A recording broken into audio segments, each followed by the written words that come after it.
Мен Самалова Аяна Мақсатқызы. Ақбұлақ жалпы негізгі білім беретін мектебінің 3-ші Б сынып оқушысымын. Абай Құнанбайұлы, қыз.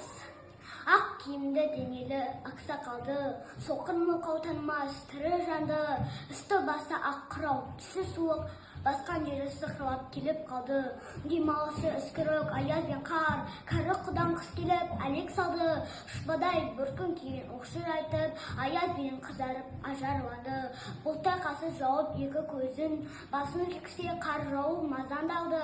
Бордай бір құсақ етіп толданғанда, алты қана ағылда үй қалды. Әуес көріп жүгірген жас балалар, беті қолы домбығып үсік шалды.